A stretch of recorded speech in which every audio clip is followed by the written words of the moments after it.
second time, and I call the honourable member for Barton. Thank you, Mr Assistant Speaker. I rise to speak to this bill. Labor has serious concerns about the cashless welfare card, and we oppose its rollout nationally. We have always opposed a national rollout of the card. Labor has always said that we will support evidence-based approaches to addressing the challenges that these local communities face, and we will do it in consultation and partnership with these local communities.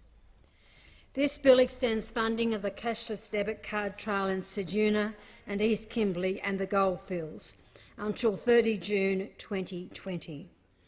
These trial areas are currently scheduled to end in 1 July 2019. There is also a trial in Bundaberg, Hervey Bay.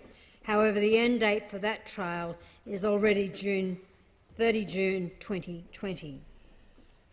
This bill also extends the funding for the Cape York Welfare Reform Initiative until 1 July 2020. That funding currently expires on 1 July 2019. We believe that if a community wants to try something new to tackle social issues, that it is not for this parliament to stand in their way. For this reason, Labor supported the introduction of the trials in the first two trial sites, Ceduna in South Australia and the East Kimberley in Western Australia. However, Labor has not been able to satisfy ourselves through our own consultations that this same community desire was present in the other trial sites, that's the Goldfields and Bundaberg, Hervey Bay. For this reason, Labor did not support the introduction of the cashless debit card to the other trial sites. With the Prime Minister reported to have confirmed today the election could be as late as 25th of May, the timing of this bill puts the parliament in a really difficult position. I want to stress that the timing puts us in an incredibly difficult position. Because regardless of the people's position on the cashless debit card, funding for communities is likely to run out in a matter of weeks. Without any prospect of sorting out a transition to alternative arrangements, this could be very disruptive to those locals. The government has also included the extension of the Cape York Welfare Reform Initiative in this bill, an approach that does have a level of community support and which cannot be simply left unfunded in a matter of weeks' time. Since the introduction of the cashless debit card trials, the government has continually failed to be upfront about the full cost of implementing the cashless debit card. In addition, Labor has become increasingly concerned about the Liberals' persistent clinging to the deeply flawed ARIMA evaluation. The Prime Minister and his Conservative government have continued to use this report to sing the praises of the cashless debit card and mislead Australians about the extent to its success. Leading academics have referred to the comments made by the government as extremely misleading and perplexing. The Auditor-General found deep inconsistencies with the ARIMA evaluation. The government must stop relying on this report to justify their increasingly outlandish claims about the success of the cashless debit card trials. At a recent Senate inquiry into this bill, the committee heard evidence that in some trial sites, the way the cashless debit card has been rolled out and the period it has been in operation preclude a proper piece of evaluation of its impact. We are no longer talking about trials in some sites, but a government that is looking to entrench a policy without proving that it works. There have been now a number of inquiries into the cashless debit card scheme, and the committee has continued to hear mixed evidence about the card. Some think it has been beneficial to their communities. Others think it has made existing problems worse. Indigenous leader and Foundation Chair of the Australian Indigenous Studies at the University of Melbourne, Professor Marcia Langton, has said the cashless debit card is a failure. Professor Langton said because the local community is not involved in implementing the policy failed. One of the community leaders in Kununurra who had initially supported the introduction of the trial, Mr Desmond Hill, has since withdrawn his support. Mr Hill told the committee that one of the conditions that community leaders had when agreeing to the East Kimberley becoming the trial site was that people would be able to apply to leave the trial. Another Indigenous leader in the East Kimberley, Ian Trust, who remains a supporter of the cashless debit card, told the committee that he was not opposed to people being able to come off the card in some circumstances. The government has failed to properly provide this option. People who do the right thing have been unfairly stigmatised by being forced to take part in the cashless debit card trial, which is targeting behaviours that they themselves don't engage with in the first place. Labor will move an amendment in the Senate to allow people to get off the cashless debit card in certain circumstances. The amendment would allow people to come off the card if they can demonstrate reasonable and responsible management of their financial affairs, taking into account these points, Mr Assistant Speaker: the interests of any children for which they are responsible, lawful behaviour, risk of homelessness, health and safety of the individual and the community, the responsibilities and circumstances of the participant, engagement in community job search and work.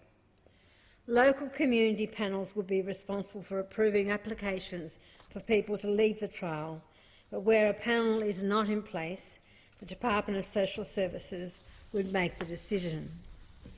At their recent inquiry, the committee heard that from a number of witnesses about the lack of evidence supporting broad-based compulsory income management. It has been revealed that even the government itself, or at least the public service, certainly acknowledged this. Late last year, in a document presented to the United Nations Committee on the Economic, Social and Cultural Rights the Australian Government wrote, "There are more positive results associated with people who volunteer, as they have made a choice to change their behaviour and receive assistance. Positive findings have been found for people who have been referred for income management by a social worker or a child protection officer." The Anti-Poverty Network of South Australia told the Senate committee about a woman who they had met in Ceduna, who used to be able to purchase things online. Because of the cashless debit card, is no longer able to do so. The network told the committee that this woman is never drunk, she never had drugs or anything like that. It's just an inhibitive way of life for her now. Why should someone who has never engaged in binge drinking or taking illicit drugs be forced onto the cashless debit card that was introduced to address these behaviours? The answer is simple, Mr Assistant Speaker, is that they should not. We call on the government to vote with us in the Senate so that people who do not need to be on the cashless debit card no longer have to be. Labor has never supported the rollout of the cashless debit card nationally. We will not proceed with the government's plan to roll out the cashless debit card and its harsh policies, including across the Northern Territory. I think it should be Mr Deputy Speaker, shouldn't it? I'm very sorry, Mr Deputy Speaker.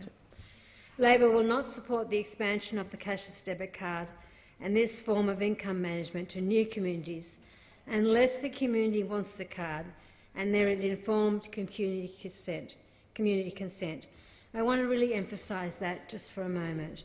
Labor does not believe that parliaments or governments should stand in the way of communities who are properly consulted and give informed community consent if they want the card. That is not our role. In the Bundaberg-Harvey Bay, where the rollout of the cashless debit card is only partially implemented, Labor will stop its rollout and take a case management approach to putting in place alternative support for people already on the card and investing in support services and programs that work if we are afforded government. In Ceduna, the East Kimberley and the Goldfields, where the rollout of the cashless debit card is complete, Labor will work with local communities to establish whether there is ongoing community consent. Where necessary, Labor will work with communities on alternative supports and programs. acknowledging that there are serious and complex social issues that will require commitment, time and resources to address. At all times, Labor will consult properly with the local community, and we acknowledge that this will take some time. Labor will take an evidence-based approach to policy and to income management. We will not demonise social security recipients like this government. I re-emphasise, Mr Deputy Speaker, that we will seek to move an amendment in the other place that will give the capacity for people to come off the card in certain circumstances that I have outlined.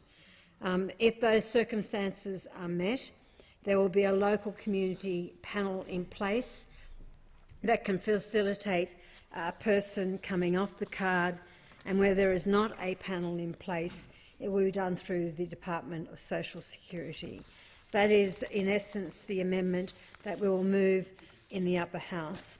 I do hope it is successful.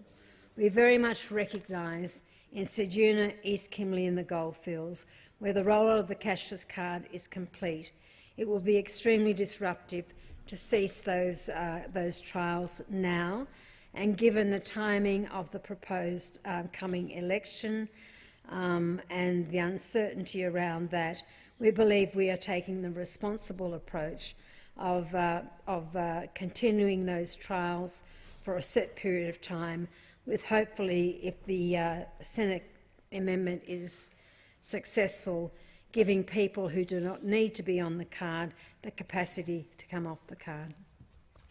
I thank the honourable member for Barton. The question is that this bill be now read a second time. I need to move an amendment circulated in my name. Is the amendment seconded? I second the amendment. Thank the honourable member for Franklin.